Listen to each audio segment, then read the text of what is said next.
Parecer, dejando en mi pecho una herida cruel, pero yo no pude entender mi llanto de esa vil manera.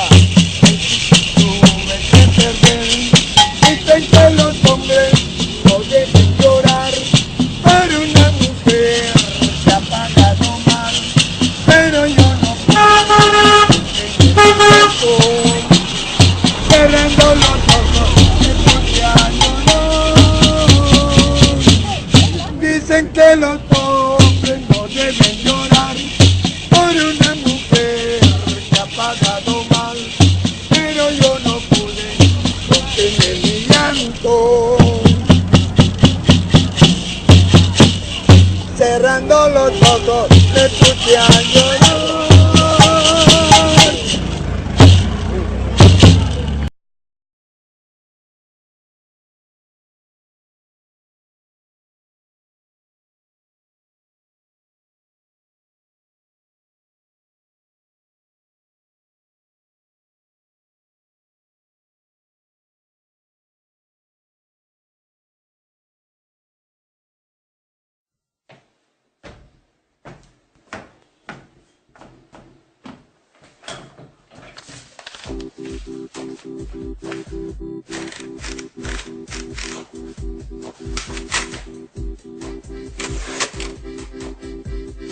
Peruano.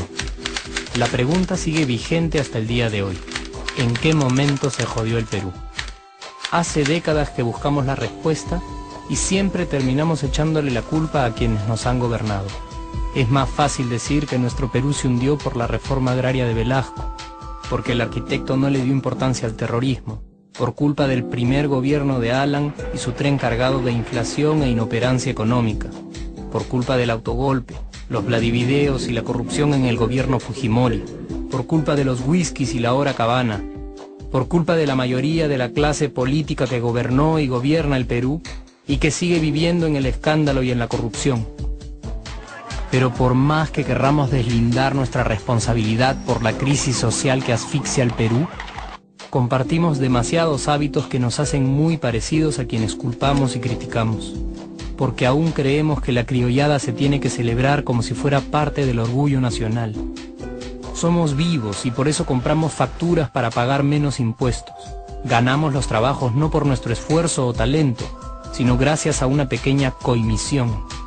Nos colamos en la fila para que nos atiendan primero, aceleramos en ámbar y nos pasamos la luz roja, porque así llegamos más rápido.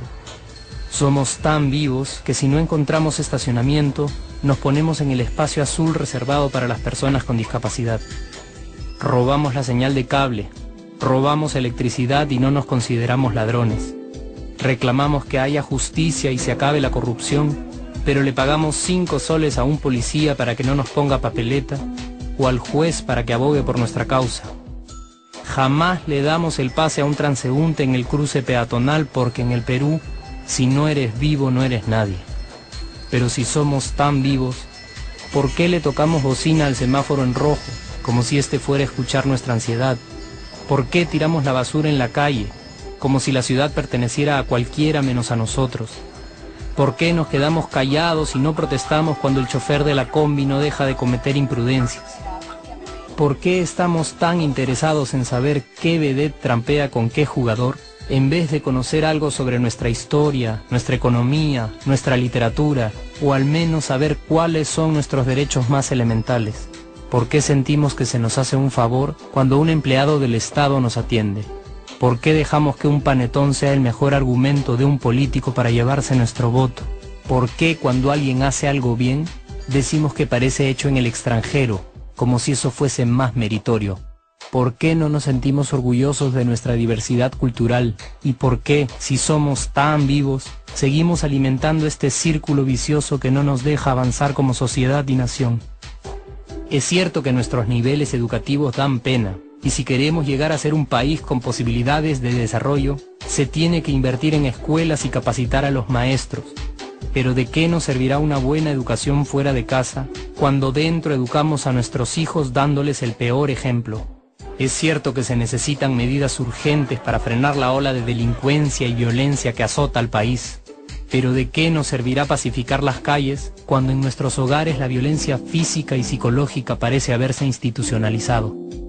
Es cierto que se necesita una verdadera reforma judicial para que en el Perú se pueda hablar de justicia, pero ¿de qué servirá lograrlo cuando la mayoría de nosotros sigue avalando la ley del más fuerte, del más rico, del más vivo? Es cierto que para reducir los conflictos sociales se requiere del diálogo, pero ¿de qué nos servirá ese diálogo si seguimos pensando que dialogar es imponer nuestras ideas y no escuchar al que piensa diferente a nosotros? Es cierto que necesitamos mejores leyes de inclusión social y muchísimos más proyectos de integración, pero ¿de qué nos servirán estas leyes y proyectos si hasta el día de hoy la publicidad peruana define nuestros estratos socioeconómicos por el color de la piel y a nadie le parece raro? Si hasta el día de hoy seguimos avergonzándonos de nuestras diferencias o sintiéndonos superiores por estas mismas diferencias. Es cierto, es mucho más fácil echarle la culpa de absolutamente todo a nuestros gobernantes, pero la realidad es que el Perú se hunde en exacta proporción a esa viveza que alimentamos todos día tras día.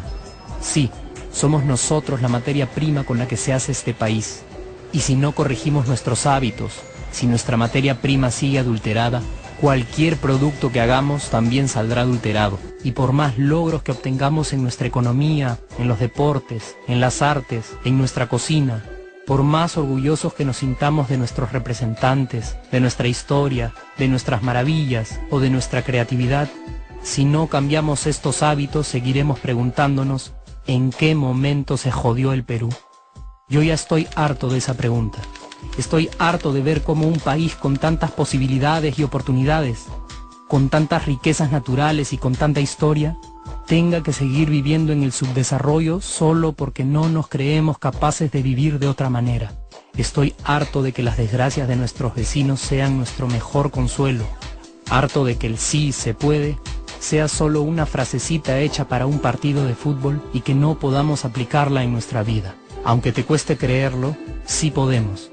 Claro que podemos, pero depende de que tú y yo comencemos a trabajar en ello de una vez por todas, porque la transformación del país hacia una nación desarrollada ya no está solo en cancha de los políticos o de los poderosos, y no está en el terreno de los milagros. La transformación del Perú está en la capacidad que tengamos de hacernos responsables de nuestros actos y de rebelarnos contra nuestra viveza. La transformación del Perú está en ti y está en mí, está en todas nuestras organizaciones y en la posibilidad de trabajar juntos con verdadera responsabilidad social. ¿Qué pasaría si cambiamos la pregunta? Si por ejemplo ahora te pregunto, ¿en qué momento se arregló el Perú? ¿Qué me dirías? Aunque te parezca una pregunta demasiado ingenua, tenemos que creer en ella. y la respuesta está en nuestras manos.